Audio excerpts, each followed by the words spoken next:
Bate, ito kanina malinis. Itong iodine toxin sa katawan natin. Papatak lang ako ng mga konti-konti. Okay lang ba? Okay. Okay na, okay. Tapos, ano yan, hagal natin. Ito siya. Sabat marami.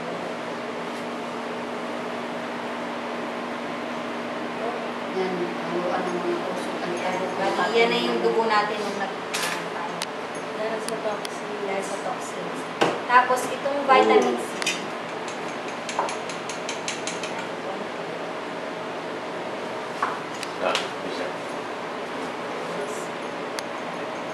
Dilinisin mo siya.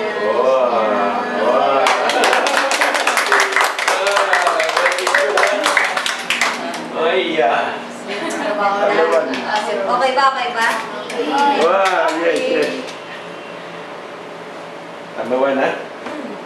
Uy. Protected na tayo.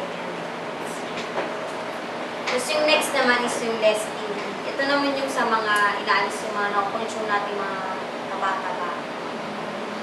Fats. Fats. Ano?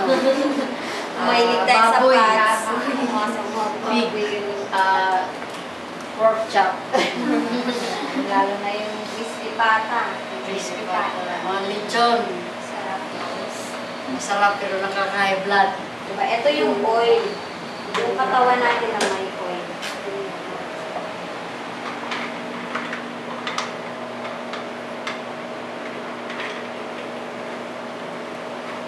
Yung lecithin E naman, ano siya? Yung lecithin dito, siya yung ano doon sa oil. Tapos yung E dito, yung vitamin E.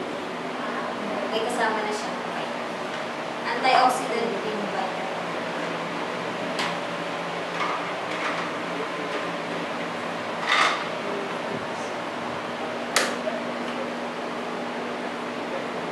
Sa ibabaw lang ng oil.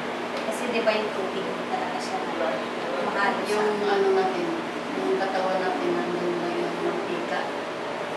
Lulutang-lutang. Kung nakakain tayo ng lechon, dyan lang yun sa ano, ababaw, hindi i-grind mo. Yan, yan. Okay na? Maglalagay lang tayo ng Konti. konting lecithin. Pakita mo sa kanya ano ng ano. Pakita yung mantika. Michelle is going to tell you very near. Hello? Ay, pwede yun na. Ang ginagawa niya, ina-absorb niya yung oil, tapos sa kanya binababa. Oh, yeah? Ganyan na niya yung ano, hinihila niya yung ano, mantika pababa para isama sa Tapos protein. isama sa buhay yung mga na-consume yung excess fats. Okay? Okay, ha? Let's see. Lambat. Oh, very good. Yeah, must keep. Okay, LOC. You can do LOC, huh? Please, LOC. Okay, now Yeah, you can. Just